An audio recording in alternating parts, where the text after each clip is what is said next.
അസ്സലാമു അലൈക്കും. എല്ലാവർക്കും സുഖം എന്ന് വിചാരിക്കുന്നു. അൽഹംദുലില്ലാ നമുക്കും കുഴപ്പമൊന്നുമില്ല, സുഖം തന്നെയാണ്. അപ്പോൾ ഇന്ന് ഞാൻ പറയണത് എന്താ വെച്ചാൽ, ഇന്നലെ ഒരു ടീച്ചറുടെ വോയിസ് ഇങ്ങനെ കിടന്ന് കറങ്ങുന്നുണ്ട്. അതായത് ടീച്ചർ കുട്ടികളുടെ മാതാപിതാക്കൾക്ക് അയച്ചു കൊടുത്ത വോയിസാണെന്നാണ് പറയണത്.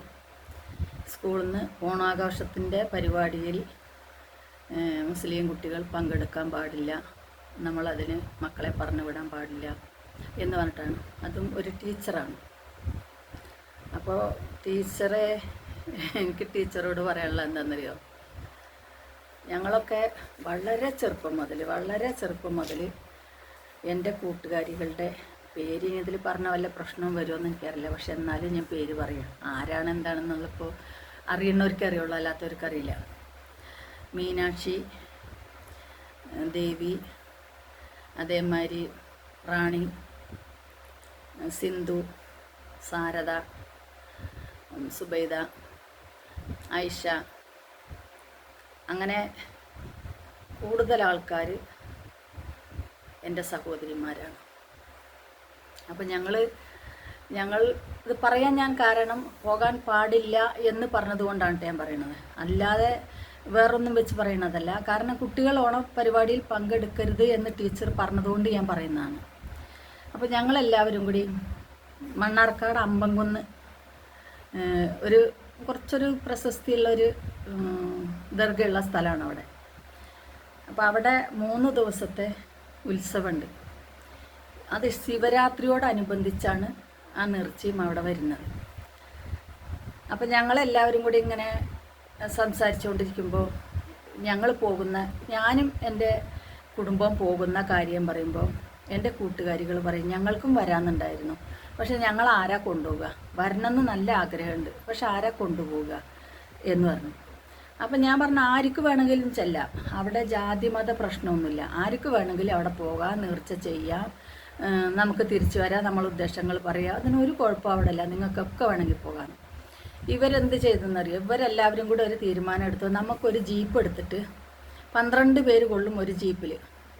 അപ്പോൾ രാത്രി നമുക്കൊരു ട്രിപ്പ്, കാരണം പകലൊക്കെ ജീപ്പിന് ഭയങ്കര ചാർജ് കൂടുതലാണ്. അപ്പോൾ രാത്രി ആകുമ്പോൾ പ്രശ്നമില്ല. അപ്പോൾ നമ്മൾക്ക് എല്ലാവർക്കും കൂടെ നമ്മുടെ ഭർത്താക്കന്മാരും നമ്മളുമായിട്ട് പോയാലോ, 12 പേര് ഒരു ജീപ്പിൽ പോയാലോ എന്ന് ചോദിച്ചു. അമ്പംകുന്ന് നീർച്ചക്ക കേട്ടോ. ശരിയെന്ന് പറഞ്ഞ് ഞങ്ങൾ ഒരു ജീപ്പ് വാടകയ്ക്ക് എടുത്ത് എല്ലാവരും കൂടി, എൻ്റെ കുടുംബം, അവരുടെ കുടുംബങ്ങൾ, അവരുടെ കുട്ടികൾ എല്ലാവരും കൂടി ഒരു ജീപ്പ് എടുത്ത് ആ ജീപ്പിൽ ഞങ്ങൾ അമ്പംകുന്നിൻ്റെ അവിടെ പോയി നേർച്ച ചെയ്തു. അവരുടെ ഭാഷയിൽ അവർ ദുആ ചെയ്തു, എൻ്റെ ഭാഷയിൽ ഞാൻ ദുആ ചെയ്തു. അവിടുന്ന് ഒരു ചട്ടിയിൽ കഞ്ഞി തരും നമുക്ക്, ചട്ടിയിൽ ചെറിയരി കഞ്ഞിയാണ് തരിക. പ്ലാവിൻ്റെ ഇല കൂട്ടിയിട്ട് അതാണ് നമുക്ക് കഞ്ഞി കുടിക്കാനുള്ള സ്പൂണായിട്ട് തരുന്നത്. ഈ കഞ്ഞി കുടിച്ച് പലരുടെയും വയറുവേദന മാറി. അത് അത്ഭുതം ഉണ്ടായിട്ടോ ഇല്ലായിട്ടോ എന്നല്ല ഞാൻ പറയുന്നത്, അവരവരെ വിശ്വാസമാണത്. അത് മാറി എന്ന് പറയുമ്പോഴാണ് ഈ പെൺകുട്ടികൾക്കൊക്കെ ഒന്ന് പോവാം എന്നുള്ളൊരു ഇത് വരുന്നത്. അങ്ങനെ പോയി ഞങ്ങൾ അവിടുന്ന് കഞ്ഞിയൊക്കെ വാങ്ങിക്കുടിച്ച് ഞങ്ങളെ പ്രാർത്ഥനയും ഞങ്ങളെ നേർച്ചകളൊക്കെ കഴിഞ്ഞ് ഞങ്ങൾ തിരിച്ചു പോന്നു. അത് കഴിഞ്ഞ് കുറേ ദിവസം കഴിഞ്ഞപ്പോൾ ഇവരമ്പലത്തിൽ പരിപാടിയാണ്. അപ്പോൾ ഈ അമ്പലത്തിൻ്റെ പരിപാടിക്ക് നമ്മൾ അങ്ങനെ അന്നത്തെ കാലത്തൊന്നും ആരും പോകാറില്ല. ഇപ്പൊക്കെ കുട്ടികളൊക്കെ പോകുന്നുണ്ട്, എല്ലാ പരിപാടിക്കും കുട്ടികളൊക്കെ, നമ്മളെ ചെറുപ്പക്കാർ കുട്ടികൾ പോകുന്നുണ്ട്. പക്ഷെ അന്നൊന്നും ആരും പോകില്ല. പക്ഷേ ഈ കുട്ടികൾ വന്നിട്ട് എന്നെ വിളിച്ചു. നമ്മൾ പള്ളിയിൽ പോയത് മാതിരി തന്നെ, അവിടേക്ക് വണ്ടിയൊന്നും എടുക്കണ്ട, അവരമ്പലത്തിൽ പോകാൻ വണ്ടിയൊന്നും എടുക്കണ്ട, നമുക്ക് നടന്നു പോകുന്ന ദൂരമുള്ളൂ, പോവാന്ന് ചോദിച്ചു. അപ്പോൾ അവിടെ പ്രത്യേകിച്ച് കാണാനെന്ന് വെച്ചാൽ കുറച്ച് കച്ചവടക്കാരും അങ്ങനെയുള്ള കുറച്ച് ആൾക്കാരാണ് ഉള്ളത്. അപ്പോൾ അവരുടെ അമ്പലത്തിലേക്ക് നമുക്ക് കയറാൻ പറ്റില്ല. കാരണം ആ അമ്പലത്തിൽ പിന്നീട് ഞാൻ കയറിയിട്ടുണ്ട്.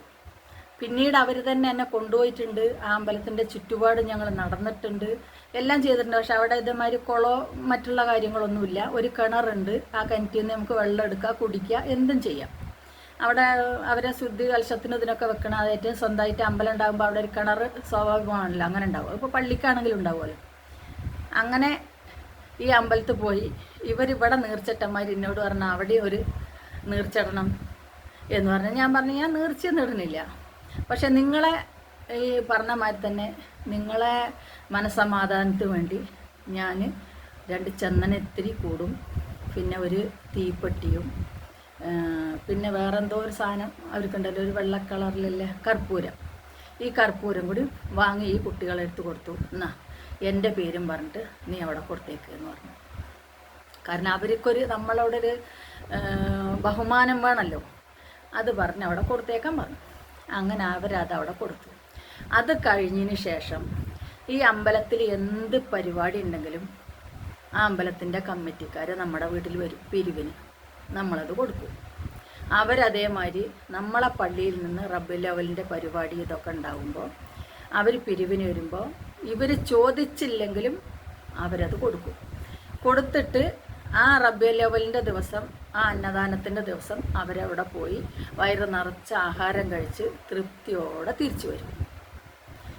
അതേമാതിരി ഓണത്തിന് എൻ്റെ കൂട്ടുകാരുടെ വീട്ടിലേക്ക്, കൂട്ടുകാരികളുടെ വീട്ടിലേക്ക് ഞങ്ങളെല്ലാവരും കൂടി ഒരു വീട്ടിൽ ഒരുമിക്കുകയും അവിടുന്ന് നമ്മൾ സദ്യ കഴിക്കുകയും പെരുന്നാൾ വരുമ്പോൾ നമ്മളെ വീട്ടിലേക്ക് അവർ വരികയും നമ്മളെ വീട്ടിൽ നിന്ന് പെരുന്നാളിൻ്റെതായ എല്ലാ സദ്യയും അവർ കഴിക്കുകയും സന്തോഷത്തോടെ പോവുകയും ചെയ്തിട്ടുണ്ട്.